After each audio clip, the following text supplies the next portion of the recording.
Je suis convaincu que celui qui a commencé en vous cette bonne œuvre la rendra parfaite pour le jour de Jésus-Christ. Philippiens chapitre 1, verset 6. Cette parole n'est pas une simple consolation. C'est une déclaration céleste pour ceux qui sont fatigués, découragés, tentés d'abandonner. Dis-moi, as-tu déjà eu l'impression que Dieu avait commencé quelque chose dans ta vie, puis que tout semblait s'arrêter? Aujourd'hui, le ciel te répond, Dieu n'a pas terminé avec toi. Si ce message résonne déjà dans ton cœur, je t'invite dès maintenant à aimer cette vidéo et à t'abonner à la chaîne La Lumière du Monde, afin que cette parole continue de t'accompagner jour après jour.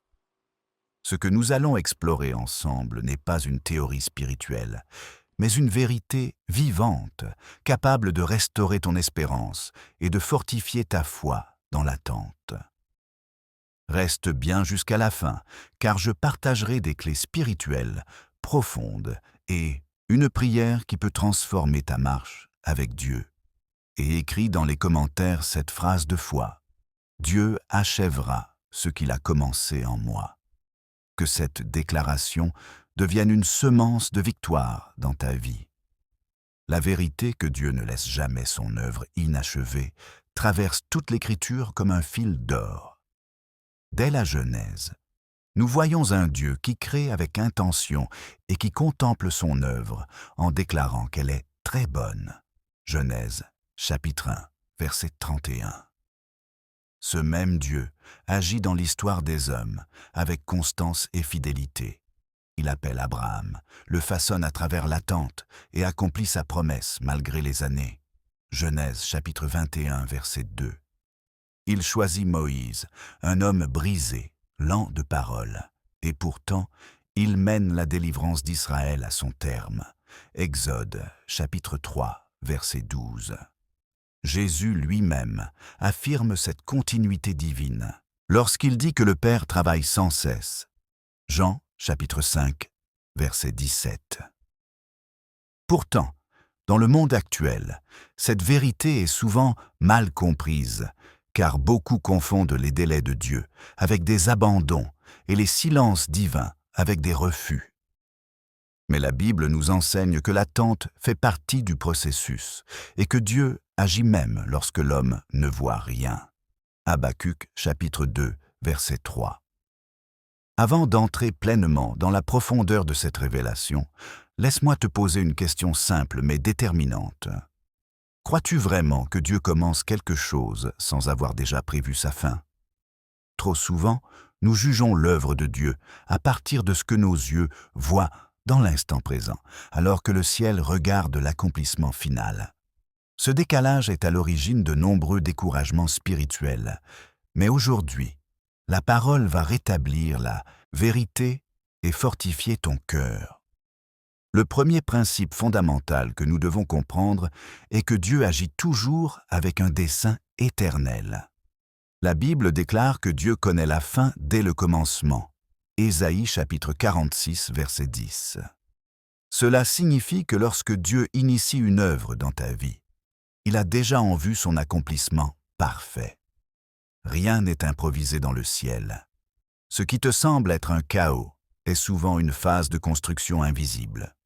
Comme un architecte qui voit le bâtiment achevé alors que les fondations semblent désordonnées, Dieu voit ta victoire pendant que tu traverses encore le chantier. Cette vérité libère l'âme de la peur et du doute, car elle nous rappelle que notre histoire n'est pas laissée au hasard, mais tenue fermement dans les mains du Créateur. Le deuxième principe est que le processus fait partie intégrante de l'œuvre de Dieu. Nous aimons les promesses, mais nous fuyons souvent les étapes. Pourtant, Jésus n'a jamais promis un chemin sans épreuve. Il a promis sa présence dans chaque étape.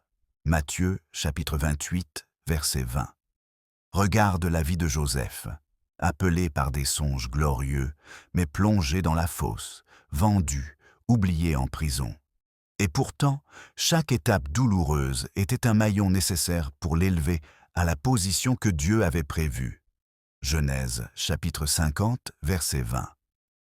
Ce que les hommes avaient destiné au mal, Dieu l'a transformé en bien. Cela nous enseigne que les détours apparents ne sont pas des erreurs divines, mais des instruments de formation spirituelle. Le troisième principe est que Dieu utilise souvent le silence pour affermir la foi. Lorsque Dieu se tait, l'homme est tenté de croire que l'œuvre est abandonnée. Pourtant, le silence de Dieu n'est jamais une absence. Jésus est resté silencieux devant Pilate, non parce qu'il était vaincu, mais parce que le plan du salut était en train de s'accomplir. Matthieu chapitre 27, verset 14. Dans ta vie, ces saisons où tu pries sans réponse immédiate sont souvent celles où ta foi est enracinée plus profondément. Le silence devient alors un terrain sacré, où la confiance remplace la compréhension. Le quatrième principe est que Dieu est fidèle à sa parole, indépendamment de nos faiblesses. La Bible déclare que si nous sommes infidèles, lui demeure fidèle, car il ne peut se renier lui-même. Deuxième épître à Timothée, chapitre 2, verset 13. Cela signifie que l'achèvement de l'œuvre divine ne repose pas sur ta perfection, mais sur la fidélité de Dieu. Pierre a renié Jésus, mais Jésus n'a jamais renié l'appel de Pierre. Après la résurrection, Jésus restaure Pierre et lui confie la responsabilité de paître le troupeau. Jean chapitre 21, verset 17. Ce passage révèle que même nos chutes ne sont pas des points finaux pour Dieu, mais des lieux de restauration. Le cinquième principe est que la persévérance active attire l'accomplissement. La foi biblique n'est pas passive, elle persévère. Hébreux chapitre 10, verset 36, déclare que nous avons besoin de persévérance afin d'obtenir ce qui nous est promis. Persévérer, ce n'est pas simplement attendre, c'est continuer à croire, à prier, à obéir même quand les circonstances semblent contradictoires. Comme la veuve persistante qui a obtenu justice non par la rapidité, mais par la constance. Luc chapitre 18, verset 1. Sa victoire n'est pas venue parce que le juge était juste, mais parce qu'elle n'a jamais cessé de frapper à la porte. Si jusqu'ici cette parole nourrit ta foi et t'encourage, prends un instant pour aimer cette vidéo et t'abonner à la chaîne La Lumière du Monde. Chaque geste est une semence qui permet à cette parole d'atteindre d'autres cœurs assoiffés de vérité et d'espérance. Le sixième principe est que Dieu travaille souvent en profondeur avant d'agir en surface. Nous voulons des changements visibles, mais Dieu commence par transformer l'intérieur. David a été oint roi, mais il a passé des années dans l'ombre avant de monter sur le trône. Premier livre de Samuel, chapitre 16, verset 13. Pendant ce temps, Dieu formait son caractère, son humilité et sa dépendance. Les psaumes, nés dans les cavernes, ont préparé l'homme capable de gouverner un peuple. Ce que Dieu fait en secret détermine ce qu'il manifestera en public. Le septième principe est que les retards apparents sont souvent des protections divines. Lorsque Jésus apprend que Lazare est malade, il reste volontairement 2 jours de plus. Jean chapitre 11, verset 6. Aux yeux des hommes, ce retard semble fatal. Pourtant, c'est précisément ce délai qui permet une manifestation plus grande de la gloire de Dieu. Ce que tu interprètes comme un refus peut être une préparation à une révélation supérieure. Dieu ne se contente pas de résoudre le problème, il veut révéler sa puissance. Le huitième principe est que Dieu achève son œuvre pour sa gloire et pour ton bien. Romains, chapitre 8, verset 28, affirme que toute chose concourt au bien de ceux qui aiment Dieu. Même les fragments de ton histoire que tu voudrais effacer font partie de la mosaïque divine. Dieu ne gaspille aucune douleur, aucune larme, aucune attente. Tout est tissé dans une sagesse parfaite qui dépasse notre compréhension humaine. Le neuvième principe est que la foi grandit précisément dans l'inachevé. Tant que tout est clair et contrôlable, la foi n'est pas nécessaire. Mais lorsque l'œuvre semble suspendue, la foi devient le pont entre la promesse et l'accomplissement. Hébreux chapitre 11, verset 1 déclare que la foi est une ferme assurance des choses qu'on espère, une démonstration de celles qu'on ne voit pas. La foi s'exerce dans l'invisible, là où Dieu travaille le plus intensément. Enfin, le 10e principe est que Dieu termine toujours ce qu'il commence, même si le chemin diffère de nos attentes. Jésus sur la croix déclare « Tout est accompli ». Jean chapitre 19, verset 30. Cette phrase n'est pas un cri de défaite, mais une proclamation de victoire. Elle nous rappelle que lorsque Dieu dit que c'est fini, rien ne peut être ajouté ni retranché. Et de la même manière, l'œuvre qu'il a commencée en toi connaîtra son accomplissement parfait, au temps fixé par le ciel.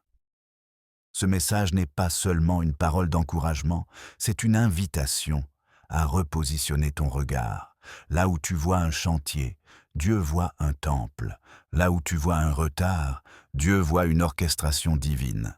Et là où tu vois une fin possible, Dieu voit déjà un commencement glorieux. Si la première partie nous a permis de comprendre que Dieu commence toujours avec une intention parfaite et qu'il agit à travers des processus parfois longs et douloureux, il est maintenant temps d'entrer plus profondément dans les mystères spirituels de cette vérité. Car derrière l'affirmation que Dieu n'abandonne jamais, son œuvre se cache des réalités célestes que beaucoup de croyants ignorent, non par manque de foi, mais par manque de révélation. Et lorsque cette révélation s'ouvre, la foi change de dimension. La première vérité profonde que nous devons saisir est que l'œuvre de Dieu est souvent cachée avant d'être révélée. Le royaume de Dieu fonctionne selon une logique différente de celle du monde.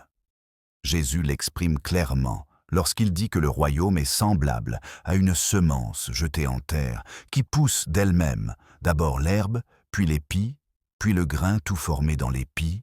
Marc chapitre 4, versets 26 à 28. Ce passage révèle que la croissance est réelle même lorsqu'elle est invisible. Beaucoup abandonnent parce qu'ils veulent voir l'épi, alors que Dieu travaille encore la racine. Mais le ciel ne se presse jamais, car Dieu sait que ce qui pousse trop vite ne tient pas longtemps. La deuxième vérité est que Dieu permet parfois l'inachevé visible pour produire un achevé intérieur. L'homme regarde à l'apparence, mais Dieu regarde au cœur. Premier livre de Samuel, chapitre 16, verset 7. Tant que le cœur n'est pas prêt, l'accomplissement extérieur serait dangereux. C'est pourquoi certaines promesses semblent suspendues, non parce que Dieu hésite, mais parce qu'il protège. Il vaut mieux un retard qui forme qu'une précipitation qui détruit. Beaucoup ont reçu trop tôt ce qu'ils n'étaient pas prêts à porter, et cela a brisé leur foi. Dieu, lui, ne commet jamais cette erreur. La troisième vérité cachée est que l'ennemi attaque précisément ce que Dieu a commencé. Là où il y a une œuvre divine, il y a toujours une résistance spirituelle. Paul déclare qu'une porte grande et d'un accès efficace lui est ouverte, mais que les adversaires sont nombreux. Première épître aux Corinthiens, chapitre 16, verset 9. Cela signifie que l'opposition n'est pas un signe d'échec, mais souvent la preuve que Dieu est à l'œuvre. Le découragement, la confusion, la fatigue spirituelle ne viennent pas par hasard. Ils ciblent la continuité de ta foi. Mais ce que l'ennemi ignore, c'est que ce combat confirme que l'œuvre est précieuse aux yeux de Dieu. La quatrième vérité est que Dieu travaille avec des alliances, pas seulement avec des individus. Lorsque Dieu commence une œuvre dans ta vie, elle s'inscrit souvent dans un plan plus large que ta propre existence. Abraham reçoit une promesse personnelle, mais cette promesse concerne des générations entières. Genèse, chapitre 12, verset 3.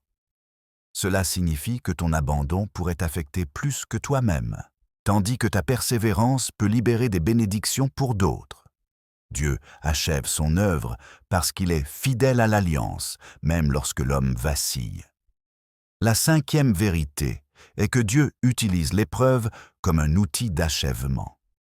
Jacques, chapitre 1, verset 4, déclare que la persévérance doit accomplir parfaitement son œuvre afin que nous soyons parfaits et accomplis, sans faillir en rien. Ce verset est puissant car il révèle que l'épreuve n'est pas l'ennemi de l'œuvre divine, mais l'un de ses instruments. Là où tu pensais être retardé, Dieu est en train de te compléter.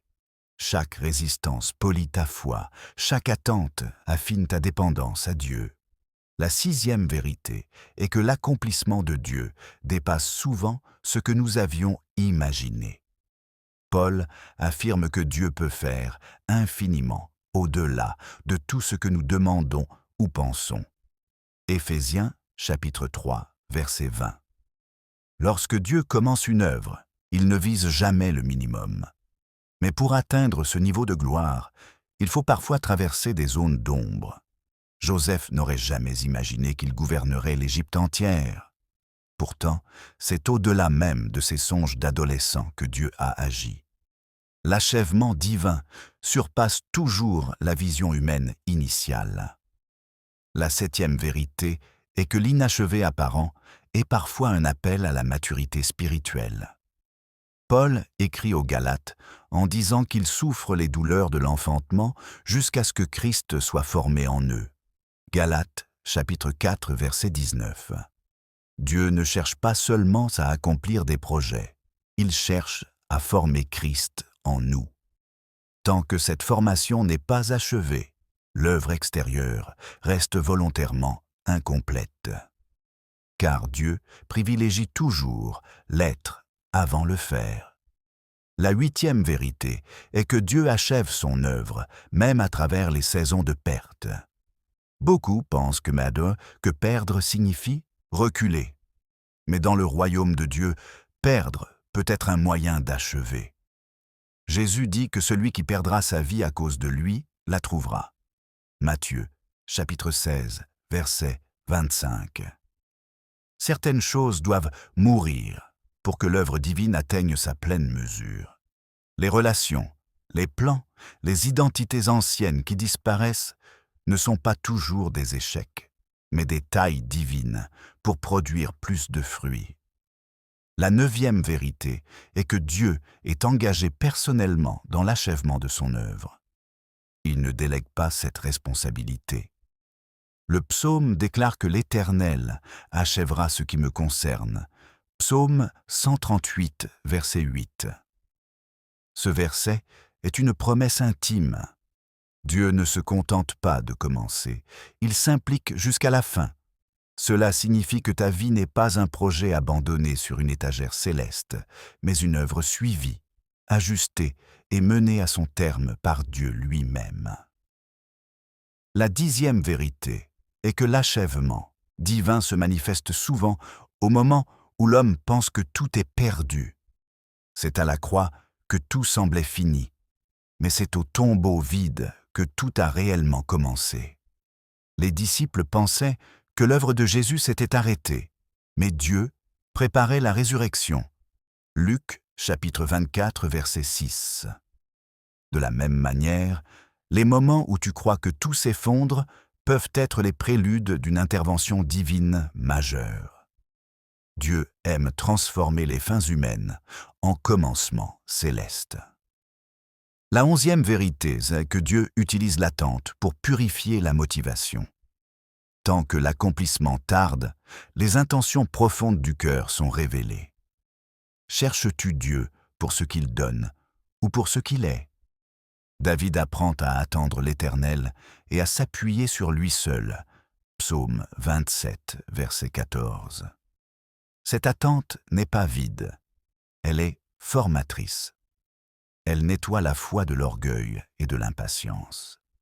La douzième vérité est que Dieu achève son œuvre dans l'unité entre sa volonté et notre obéissance. Bien que Dieu soit souverain, il nous appelle à coopérer avec lui. Paul exhorte les croyants à travailler à leur salut avec crainte et tremblement, tout en affirmant que c'est Dieu qui produit en eux le vouloir et le faire.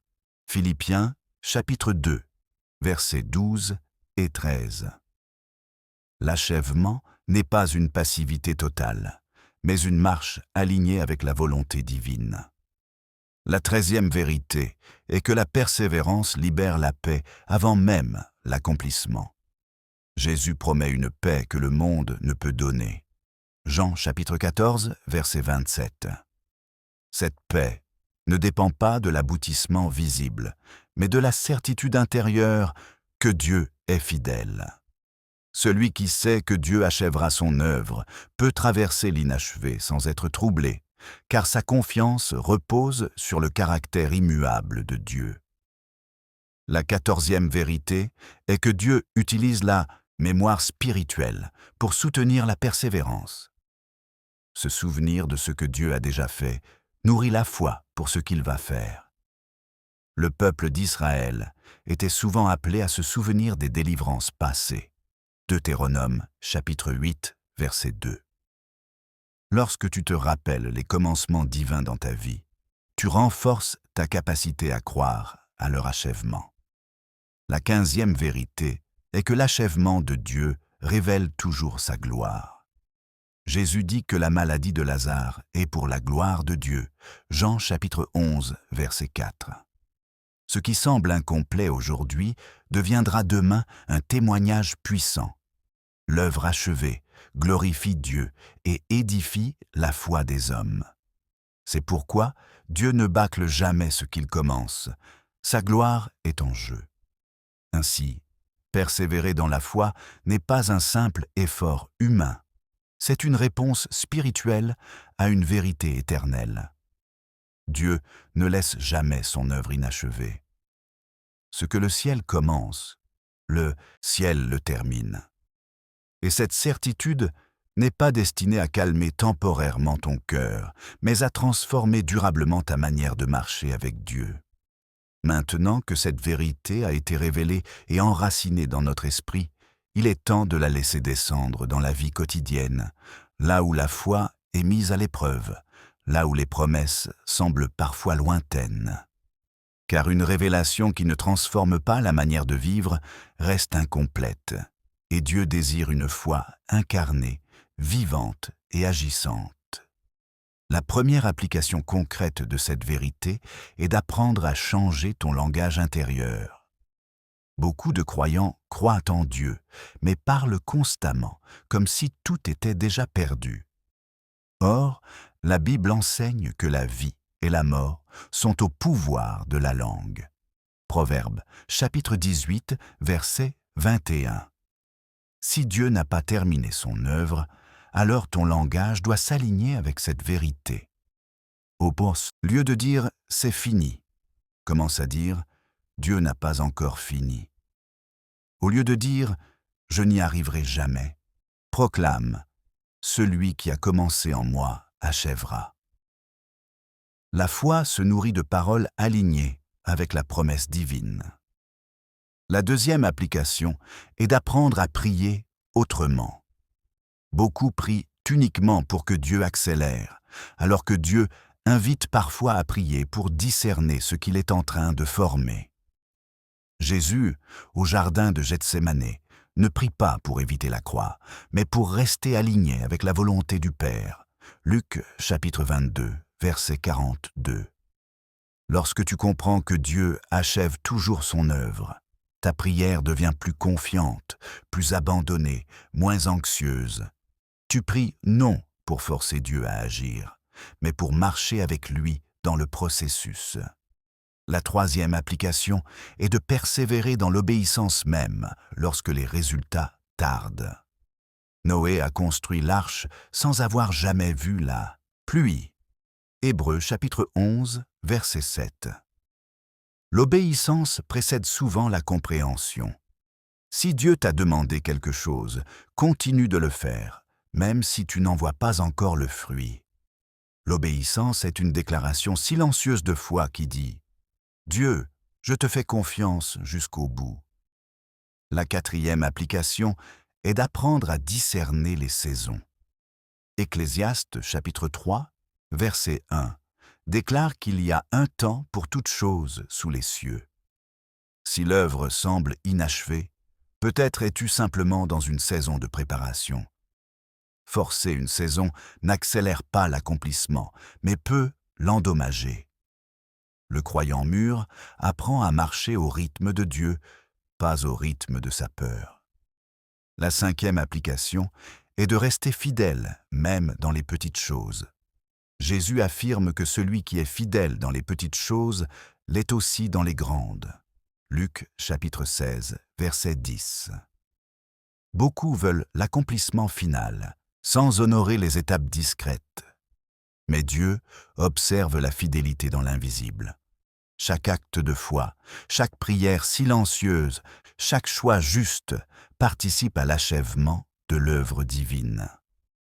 La sixième application est de refuser le découragement comme une voie légitime. Le découragement peut frapper, mais il ne doit pas gouverner. David parlait à son âme et lui ordonnait d'espérer en Dieu. Psaume 42, verset 12. Lorsque le découragement vient, réponds-lui avec la parole. Rappelle à ton âme que Dieu n'abandonne jamais ce qu'il commence. La septième application est de t'entourer de personnes qui nourrissent ta foi. Les compagnons de route spirituelle sont essentiels dans les saisons d'attente. Aaron et Hur ont soutenu les bras de Moïse afin que la victoire ne s'interrompe pas. Exode, chapitre 17, verset 12. Dieu utilise souvent les autres pour nous rappeler ce que nous oublions dans la fatigue. La huitième application est d'apprendre à rendre grâce avant l'achèvement. La gratitude est un acte de foi. Jésus rend grâce avant même que Lazare ne sorte du tombeau. Jean chapitre 11, verset 41. Rendre grâce dans l'inachevé, c'est proclamer que tu fais confiance au caractère de Dieu, plus qu'aux circonstances visibles. La neuvième application est d'accepter que la transformation intérieure est parfois le plus grand miracle. Si Dieu ne change pas immédiatement la situation, il peut être en train de changer ton cœur. Et un cœur transformé est souvent le signe que l'œuvre avance plus que tu ne le crois. Deuxième épître aux Corinthiens, chapitre 3, verset 18. La dixième application est de marcher par la foi et non par la vue. Paul affirme clairement que nous marchons par la foi et non par la vue. Deuxième épître aux Corinthiens, chapitre 5, verset 7. La vue regarde ce qui manque, la foi regarde celui qui a promis. Choisis chaque jour de marcher par la foi, même quand tout semble suspendu. Permets-moi maintenant de te partager une parabole inspirée des cieux. Il était une fois un voyageur qui marchait dans une vallée obscure, portant une lampe donnée par un roi. La lampe n'éclairait que quelques pas devant lui, jamais le chemin entier. Fatigué, le voyageur s'arrêta et dit « Roi, pourquoi ne pas m'avoir donné une lumière plus puissante ?» Et la voix du roi répondit « Si je t'éclairais tout le chemin, tu n'aurais plus besoin de me faire confiance. Chaque pas éclairé est une invitation à marcher avec moi. » Le voyageur reprit sa route, pas après pas, et un jour, sans s'en rendre compte, il sortit de la vallée et découvrit qu'il était arrivé exactement à l'endroit promis. Cette parabole nous enseigne que Dieu éclaire rarement toute la route, mais il éclaire toujours le pas suivant. Suivre Jésus, c'est avancer même quand tout n'est pas clair, parce que sa voix suffit. Ainsi, appliquer cette vérité transforme la foi en une marche stable, la prière en un dialogue confiant et l'attente en une école de maturation spirituelle. Celui qui comprend que Dieu achève toujours son œuvre ne vit plus dans la peur de l'abandon, mais dans la paix de la promesse. Et cette paix devient une force qui permet de persévérer jusqu'au bout en suivant la voie de Jésus, même lorsque le chemin semble encore inachevé. Arrivé à ce point, une vérité doit être gravée profondément dans ton cœur. Dieu ne laisse jamais son œuvre inachevée. Ce qu'il a commencé dans ta vie n'est ni oublié ni abandonné, ni suspendu par manque de puissance. Nous avons vu que Dieu agit avec dessein, qu'il utilise les processus, les silences, les épreuves et même l'attente pour former, purifier et conduire son œuvre à son accomplissement parfait. Nous avons compris que l'inachevé visible n'est pas un échec, mais souvent le signe d'un travail invisible plus profond. La Bible nous l'a confirmé encore et encore. L'Éternel achèvera ce qui te concerne. Psaume 138, verset 8. Et celui qui a commencé cette bonne œuvre en toi la rendra parfaite. Philippiens chapitre 1, verset 6. Alors aujourd'hui, ne regarde plus ta situation comme une fin, mais comme une étape. Ne laisse pas le découragement écrire le dernier mot de ton histoire, car ce mot appartient à Dieu seul. Là où tu pensais que tout s'arrêtait, le ciel est peut-être en train de préparer une résurrection. Fais confiance au Seigneur, même quand tu ne comprends pas, même quand tu ne vois pas encore. Marche par la foi, persévère dans l'obéissance et garde ton espérance ancrée en Christ. Je veux terminer par cette prière.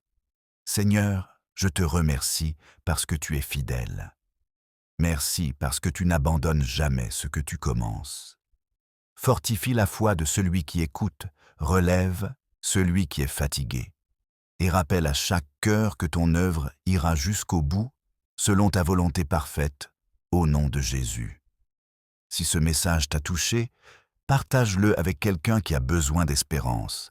Écris dans les commentaires ce que Dieu t'a rappelé aujourd'hui et plonge encore plus profondément dans la parole. Que ta vie devienne le témoignage vivant, que Dieu achève toujours son œuvre.